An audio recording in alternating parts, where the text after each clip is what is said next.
free. I told you you could always count on me. Always count on me. Greetings to my general viewing audience. It's your man Shane Black, and I'm back with a profanity and expletive-free video. And it's that way because the topic is important, and I want to get this out here to you before you get the chance to cast a ballot again. And as black individuals, as the black race for the most part, the majority votes as a monolith, as they say, and it's for the Democrat Party. This is not going to be a political video. I'm just going to spend maybe 40 seconds. Give me that at least. Since Joe Biden and the Democrats took control of all three, the House, the Senate, and the White House, immigrants have been flowing into this country like water. I won't refer to their status, but they've just been coming in non-stop in the millions. And with blacks voting for Democrats, therefore black individuals, the black race, that monolithic voting bloc, is largely responsible for this. Now let's get off of politics. So you voted for them, they got into office, and they allowed all these people to flow into the country. Now, did you know that the influx of immigrants from 1980 to 2000 was responsible for about 20 to 60% of the decline in wages, 25% of the decline in employment, and approximately 10% of the rise in incarceration rates among blacks who had a high school education or less? That's right. An influx of immigrants creates a situation where black people are paid less, where there are fewer jobs for black individuals. And because you're being paid less, you may not be able to get a job, and therefore many black people turn to crime in order to supplement their income, if you will. And that is in effect what you have voted for. That is in effect what will likely happen now. As I said, that was 1980 to 2000.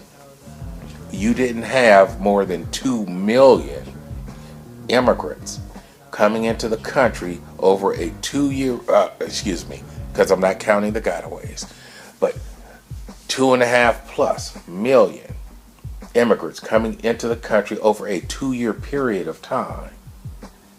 And the thing is that it disproportionately affects black people. I didn't want to sneeze in your ears, so to speak, during this video. But did you know that black employment is more sensitive to an immigration influx than white employment?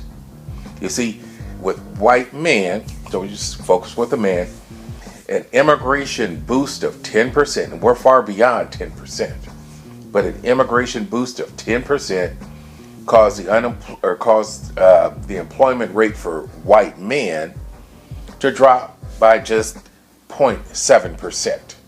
But for black men, it fell 2.4%, more than 3 times higher.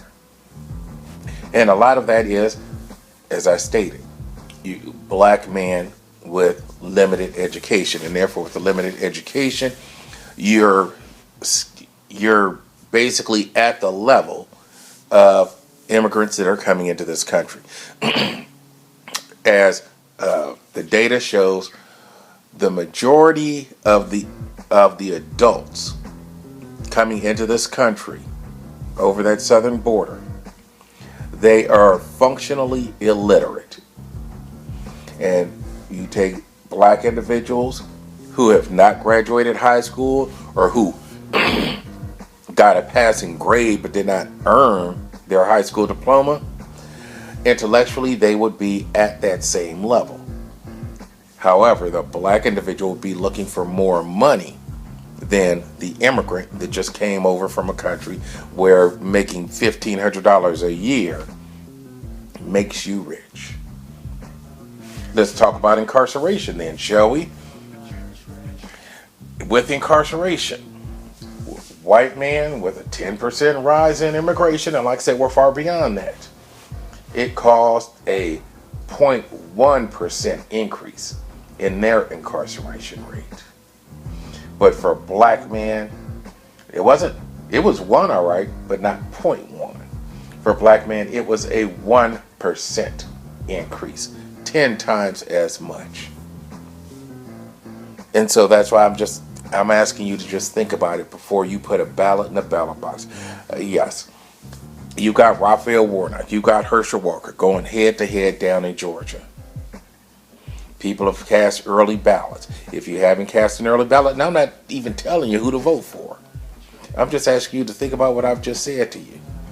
Because you have one party, one group of individuals that has allowed an unprecedented amount of immigrants to come into this country. And I've just read you facts, and I've given you data showing that black people are going to be disproportionately affected by this influx of immigrants. Do you want to continue to vote for people who do not have your best interest in heart? The Republicans, for the most part, have nothing to offer other than saying, well, they're wrong, they're wrong. But sometimes you have to teach someone a lesson. Sometimes you have to whip somebody's behind so that they understand you're not to be played with. And I think that's what needs to happen. Black people, you need to whip the behind of any Democrat running for office, regardless of who it is you be voting for. Just vote against them and make them earn your vote. That's it. That's all. I'm out.